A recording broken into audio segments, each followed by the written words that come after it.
My name's David. I am a cane farmer from the Burdekin district. I've been farming for 40 years. In 2010 I started a project called RP20. RP20 is all about validating the 6 easy steps method in the Burdekin and finding out what is the correct nitrogen rate to grow cane to its maximum potential.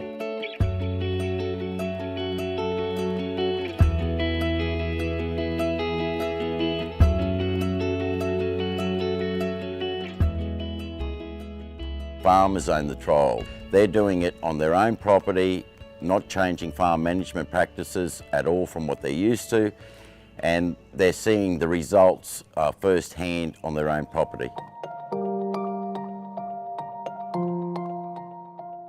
Yeah, you put the fertiliser on. You weren't really thinking about how much you put on. It was a bad habit really what we had. There was a little bit of old school thought, the more the better. Thinking was back then that we had to put the more nitrogen on to get bigger yield. I always thought that it was the end that used to drive my crop to grow to its maximum potential. More grows more cane. Everyone's thinking, yep, nitrogen grows cane. At the end, it was a strong team where everybody trusted the data, trusted the participants in the project, and had that open-mindedness to look at the data objectively and say, well, it tells us something different from what we thought. I think the reason why this worked so well is that each one of the participants, the grower participants, had the opportunity to test the different nitrogen application rates in their own farming system.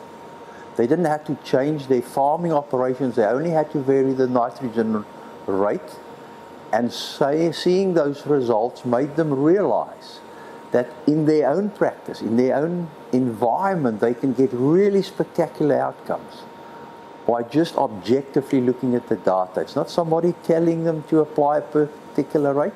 They could see it, and they could see the money. They could see the savings they were making. They could see the good crop they were growing with reduced nitrogen, which have a huge economic benefit. But it also made, and many of them made that comment during the project, it made them realize that nitrogen is just one of the inputs in a balanced farming system. It's been proven now we don't need that much nitrogen to grow a crop. We're cutting some pretty big crops of plant cane with 3/4 of the fertiliser we were using. We just over-fertilise is the best way to describe it, yeah. But after the trials, it's obviously shown it's not quite that. It's definitely been a learning curve.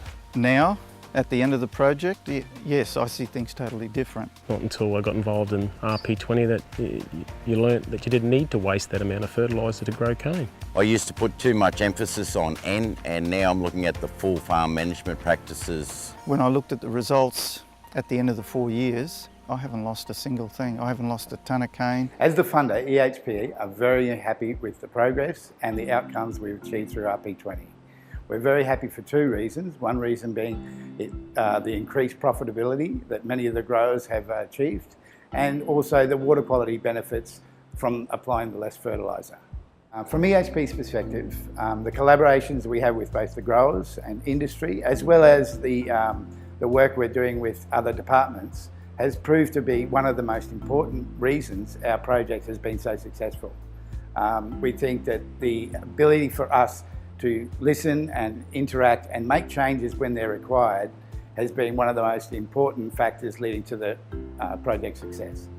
Through these collaborations, I think members of the project team have broken down many of the barriers that previously existed with regards to the perceptions growers have of government and government have of growers. We're really hoping that the work we've done through RP20 can help us design and improve our interactions with the agriculture community in the future. Steadfast in that belief that we needed 290 units of N to grow good crops of cane, which we don't. It's proven now. You just learnt through Julian. He did multiple different rates through blocks, but not just 1 year. We did it to 4 or 5 years straight, and it just kept coming up again and again. That the 6 easy steps way was the right amount of N to produce a good crop of cane. Our tonnes hasn't suffered at all. It's been pretty much the same. Our CCS levels have probably gone up A little bit, wouldn't say dramatically, like some of the other participants in the trial. But yeah, on the whole, we're definitely saving money on the fertiliser we're not applying. Yeah, more money in our pocket every year. It's a given. If you put less fertiliser on and your results don't change, that's one less expense really. I learned a lot more actually about how the plant works, the uptake of nitrogen, where losses happen, identifying those losses if there's an issue. Probably on the agronomy side, as a farmer you think, you just grow cane, but there's definitely a lot more to it than that. You've got to take a real interest and understand everything that the plant does, and from that, you can grow better cane. It's as simple as that. Do they tell you how much is the right amount of N to put on? They've got the data to back it up. They're not just pulling figures out of their hat and saying this is the amount you've got to put on, or government's telling us to do this, or whatever. It's actual figures that they've got, data to back up. So, listen to them. It's absolutely worthwhile. There's no doubt about that. Not from the fact, well, it's for the main fact that it's made me a better farmer and it's saving me money, but also the networking that is created from doing that, and just meeting different people, I guess, and enjoying talking to different farmers that I hadn't actually ever met before. So that was good. It's great, actually. Very good. Before RP20, we were quite frightened about getting involved in this. For using a lower rate of nitrogen, we were certain we were going to see production losses. After the second year, and that wasn't evident, basically the ears pricked up and said, well, what is going on here? And how much money have I been losing over the years? Even though production was up, was it actually beneficial to put that extra inputs into it? And the answer to come back, no. Learning more about the varieties and their use of the nitrogen, and again, modifying that to suit varieties and the soil condition, and getting a financial gain out of that without losing productivity on our properties. As far as losses go, we've learned a lot about that, and we've modified and changed our farming operation to control those and get the best benefit out of what nitrogen we do put on. Where I see production loss, I can identify the other factors that are causing it, and it's not nitrogen, because through these trials we noticed that with weed pressure, low supply of water at times, and nitrogen on the varying rates did not make a difference. So to have that reduction in input, that's put money straight back in my pocket. 6 Easy Steps works. It's keeping that farm well managed with the use of 6 Easy Steps that shows us the benefit in financial returns and just cost savings. I've been worried that the extra nitrogen that I've been putting on has been suppressing my sugar. So when this trial was spoken about, I thought, we might try this and get some figures and see if we can back it up. That's how it all started. And every of the five crops, it showed up where the extra nitrogen was not only lower sugar, it was lower. The tonnes were no different, and that was a real eye-opener to me. If you start putting on more than what's recommended, it's not really. It's just wasting money, basically. It was a pleasure to do the trial. It was good for the way everything was explained to us, and that was easy to understand without the scientific background, and just put it in layman's terms for us, so it was really good.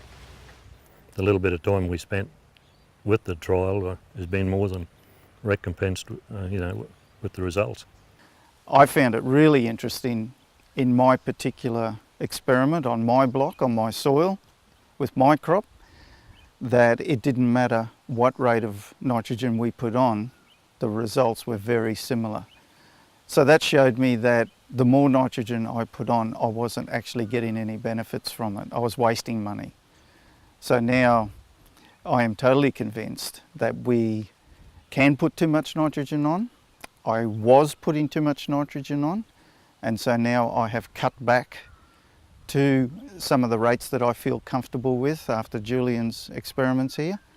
So for me it's been a totally positive experience. I'm happy I was part of it. I've learnt. Well, because I was one of the higher end users before, I'm saving money on fertiliser, but I've also noticed that I'm getting more tonnes of sugar per hectare because my cane isn't growing all the time. I used to put on that much fertiliser that my cane never used to mature and make sugar properly. But now that I'm putting on the right amount of fertiliser, my cane is actually maturing and my CCS levels have gone up accordingly without dropping tonnage. Very amazed to think where we were when we first started the trial. Us farmers really were thinking that, hey, we need to put this nitrogen on, otherwise we are not going to be here and growing cane. And to think we've come along now to the end of this journey and being a project that was so well done and so well run, it's just been totally amazing to see the results. And until you do, like we all do trials, we all do bits and pieces on our own farms, and until we've done it scientifically as well, it's just been a real eye-opener, and it's just been a really good thing to come out of it, because it's just proven that we don't need to waste money. We're all about being cost effective, and this project has really highlighted that the most. We're reducing our nitrogen rates before the trials, but we weren't confident on how far we could go. So we were close to the 6 easy steps before the trial. So this trial confirmed what our suspicions were, that we could reduce our nitrogen rates. The way Julian's conducted all the trials, it was really professional and exact, so you get the true results. We are here with lower fertiliser rates and growing probably more cane than what we used to by basically looking at a whole management plan, and fertiliser is one part of it. We've tried to improve our overall farming efficiency by reducing our nitrogen rate, but improving our irrigation substantially, improving our weed control substantially, and that's, as a whole picture and a whole farm management plan, has driven our success, I suppose, with reducing our nitrogen back to 6 easy steps and doing it comfortably and growing better cane and making, in a way, more money. On the area that we've got, we probably save close to $100,000, and that's just fertiliser. We're actually growing better cane now because we've fine-tuned the other parts of our farming system. We're in a lot better position now than what we used to be in 4 or 5 years ago. Over the course of the project, which started in 2011, we planned our first crop till 2016. We've had 23 collaborators in the project. We have completed 57 trials. We have done 4 complete farm management trials in the Delta and 4 in the Briar. And out of that, I am pleased to say that SRA were right. We've had 100% success rate with 6 easy steps when we've had more than 1 year's data coming out of the trials.